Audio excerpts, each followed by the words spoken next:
has a sharp double-edged sword. I know where you live, where Satan has his throne, yet you remain true to my name. You did not renounce your faith in me, not even in the days of Antipas, my faithful witness, who was put to death in your city where Satan lives. Nevertheless, I have a few things against you. There are some among you who hold to the teaching of Balaam, who taught Balak to entice the Israelites to sin so that they ate food sacrificed to idols and committed sexual immorality. Likewise, you also have those who hold the teaching of the Nicolaitans. Repent, therefore, otherwise I will soon come to you, and I will fight against them with the sword of my mouth. So, it sounds pretty complicated, but really it isn't. Basically, Jesus is scolding the church from Pergamum and saying that they follow two teaching of the Nicolaitans, which I won't focus on today. I will focus on the teaching of Balaam. And today, my sermon is called, please, PowerPoint number 1, the Doctrine of Balaam. It really is a simple story, and we probably know who this guy is. So, kids, guys, do you know who Balaam was? Was he like a fireman, a president, a king? Who was he? Somebody. Who was Balaam? Right, he was a prophet. And, most of the time, people think of prophets as, like that guy right there. And, sadly, I don't really like how cartoons portray biblical men. They did not look like that, okay? They did not look like that. They didn't look like that either. They did not, trust me. Balaam was jealous, flamboyant, evil, wicked, greedy, unrighteous, gluttonous, and we can keep on going, so on and so forth. He was a bad man. He was devious, and he was covetous, okay? He was a very, very bad guy. He did not look like those cartoons, no. He used his prophetic skills, so he was a prophet. He used his skills for his own gain. And that's what I'm going to be talking about today. We know the story of Balaam in general, about the donkey, right? You guys know about him? Okay, well, I'm not going to read it because it's going to take up way too much time. But really, this is how it went.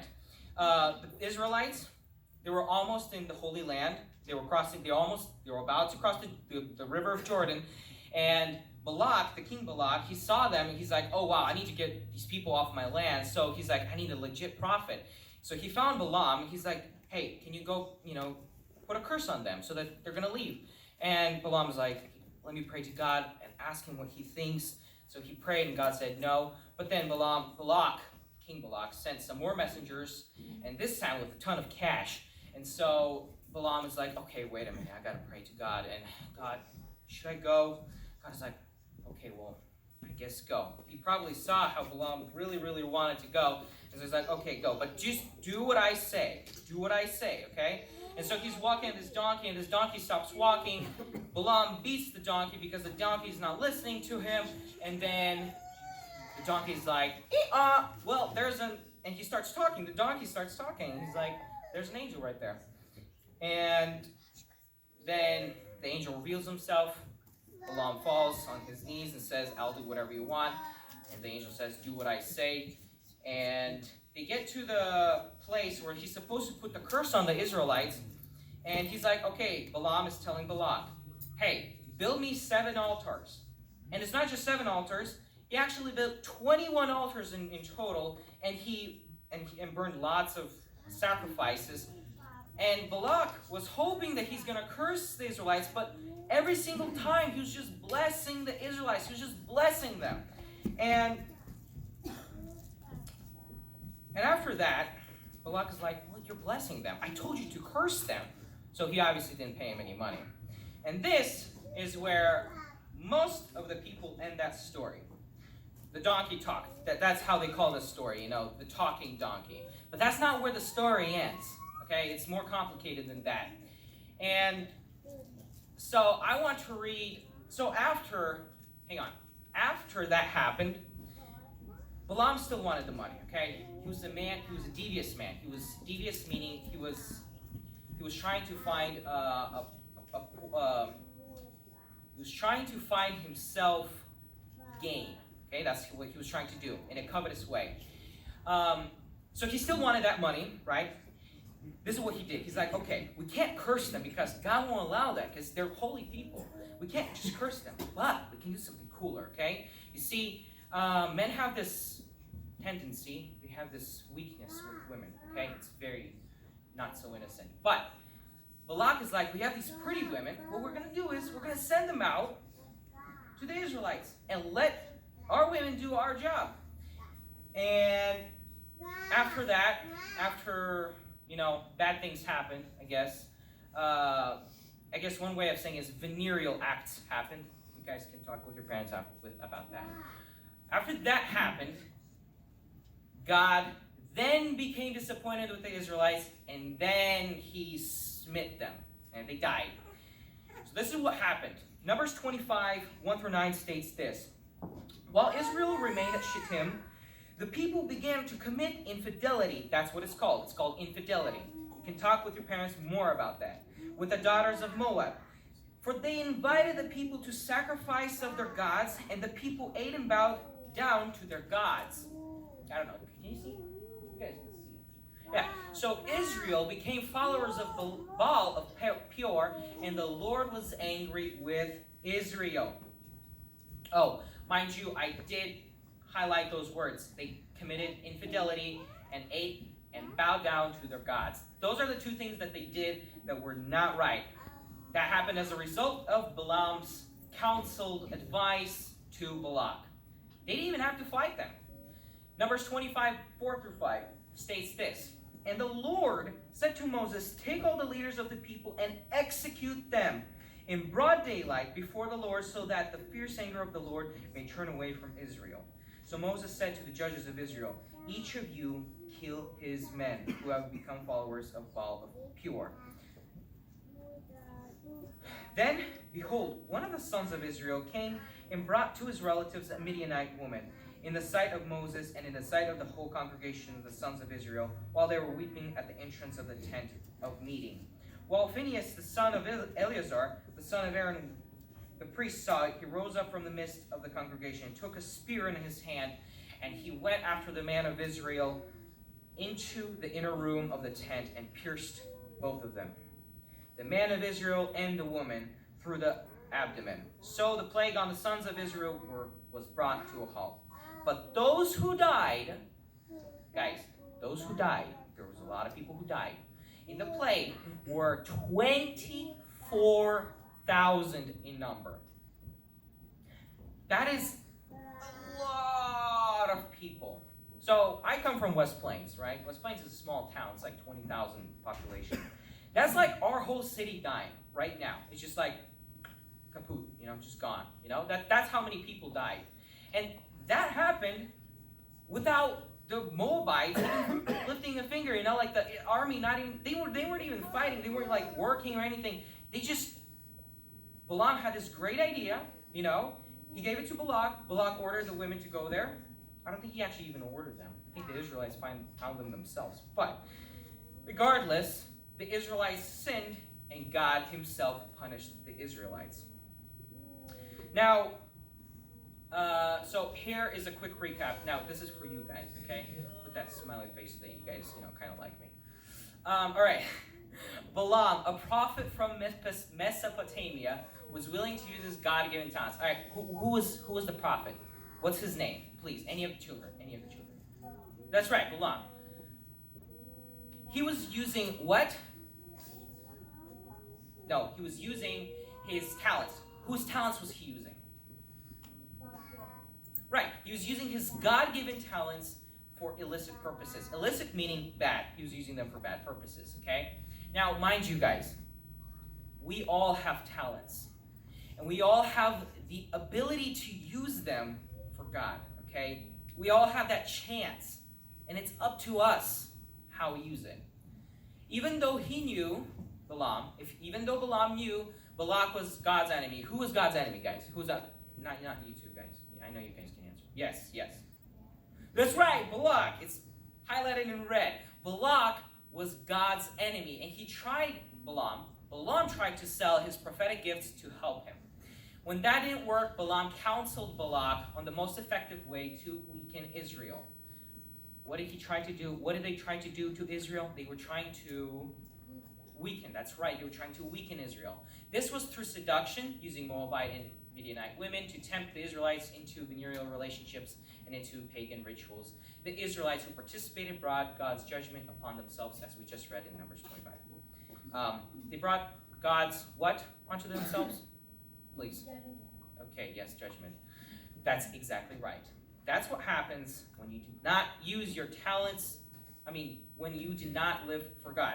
That's what happens when you do not fight yourself. That's what happened to the Israelites.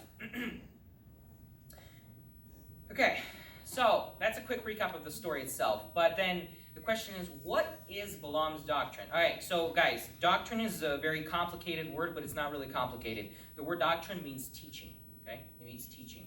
All right, so for example, your parents teach you something, well, you can also call it a doctrine. But basically, Balaam's teaching. And like I said, this is where it gets a little theological, so you guys might fall asleep, but I'll try to make it interesting. All right, so starting from 2 Peter chapter 2, verse 15, it states this: abandoning the right way, they have gone astray, having followed the way of Balaam, the son of Beor. I don't know how to pronounce that, so if somebody can pronounce that properly, I'd be very happy. Who loved the reward of unrighteousness. So according to Peter, Balaam's way is a choice to promote falsehood for financial reasons, okay? So when there's some sort of financial gain that you are about to get and you're sacrificing your belief, well, that's called the doctrine of Balaam. It's that simple. Now, in Jude 1:11, it also states, woe to them, for they have gone the way of Cain, and for pay they have given themselves up to the error of Balaam and perished in the rebellion of Korah. Now, Balaam's error was his willingness to accommodate pagan beliefs out of greed. Again, it's the same thing, same concept. He was willing to exchange his belief for money. It's as simple as that. Now, putting these ideas together gives us a better picture. So, the doctrine of Balaam is the reward of unrighteousness and pay. You can call it money, cash, dough, whatever you want. It's financial gain, okay? Financial gain. When you're about to make more money by sacrificing your beliefs, okay?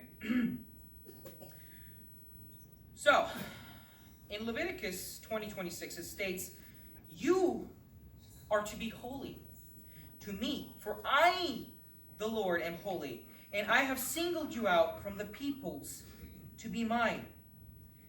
The doctrine of Balaam teaches us compromise, all right? Compromise, Christianity and worldliness together. It teaches us compromise. But we're not supposed to compromise. We just read that we are supposed to be holy. God chose us to be holy. The doctrine of Balaam makes believers indistinguishable from the unbelieving world. All right? So, Matthew 5:13 states this: you are the salt of the earth. So am I. Not just you. So am I. We're all the salt of the world. Whoever is a Christian. You are the salt of the earth. But if the salt has become tasteless, how can it be made salty again? It is no longer good for anything except to be thrown out and trampled underfoot by people. So that's what happens. As Christians, that's what happens. Eventually, if we do enough compromise, if we compromise enough of our beliefs, that's what happens. That's what happens to us. We become tasteless. And we're supposed to be salty, like really salty, but we become tasteless and we become thrown out. So, I'm going to give you guys a moment to read that. Okay, moment is done. You guys, so the doctrine of Balaam is the belief that a little sin does not hurt, right? So, and especially when there's a financial gain behind it. But not just that, it could be anything, right? It could be anything. It could be a little bit of, entertainment. It could be a little bit of self-gain in somewhere, social status perhaps. It could be anything. Now, here's the interesting thing. I started off my sermon with the revelations, what Jesus was saying to the church in Pergamum. Now, if we look at the definition of the word of Pergamum, which theologians love to do so often, is to take words in Greek and look them up and stuff, so I tried it out, and here's what it means. Pergamus equals marriage. So the name of the city that the church was in, the name of the city meant marriage. In this case, this word, it just fits perfectly. You see, in this case, it meant the marriage of the church and the world. Right? You guys can see that. The church with the world. And that's what happened with them. But it doesn't just happen with them. We're the same people. You and I are just the same as they were back then, thousands of years ago. We're still humans, and we still do the same mistakes over and over and over again. Okay, we go into the same sin that those people did. Obviously they didn't have Netflix back then. I mean, we do. But it's the same type of idea. Entertainment, self-gain, financial gain. It's the same thing.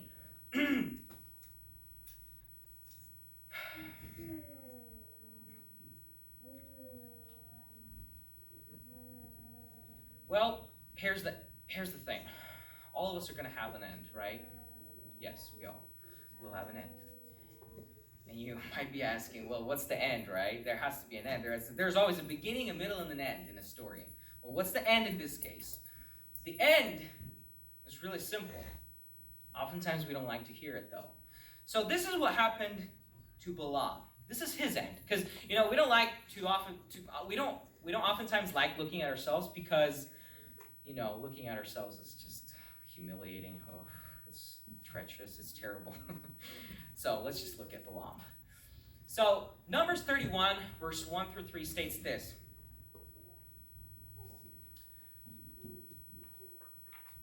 Then the Lord spoke to Moses. He spoke to Moses, saying, "Take vengeance on the Midianites for the sons of Israel. Afterward, you will be gathered to your people." So Moses spoke to the people, saying, "Arm men from among you for the war, so that they may go against Midian to execute the Lord's vengeance on Midian." So they made war against Midian, just as the Lord had commanded Moses, and they killed every male. They killed the kings of Midian, along with the rest of those killed: Evi, Rechem, Zur, Hur, and Reba, the 5 kings of Midian. They also killed Balaam, the son of Beor, with the sword. So, Balaam died. Oof, that's not a pretty end. That's not great. So if we start taking this into our situation, like if we start looking at this story, like if Balaam was us, if we start putting us in his place, well, sometimes we're like him, right? We sell a part of our belief for money, for some sort of financial gain, for Baal, for this world. And what was going to happen to us? What's going to happen? What's that red word? Any of the children, please tell me. What's that red word mean?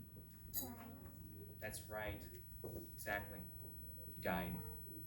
That's the end. Okay, well, let's not end on some, very low note. There is a light at the end of the tunnel. I always like that saying. There is a light at the end of the tunnel. There's always to be looking forward to. And this is what Jesus said to the same church in Pergamum. Revelation 2:17. Verse 17, the ending of his statement to the church. This is what he said. "The one who has an ear, let him hear what the Spirit says to the churches. To the one who overcomes," and I highlighted this, guys. What is that blue word? Can somebody read it to me? Yes, please. Please, yes. That's right. To the one that overcomes, that is the key word here, overcomes, "I will give some of the hidden manna, And I will give him a white stone and a new name written on the stone, which no one knows except the one who receives it. So if we overcome these hardships on this earth, if we overcome ourselves, one man said, the hardest battle to win is the battle of self on this earth.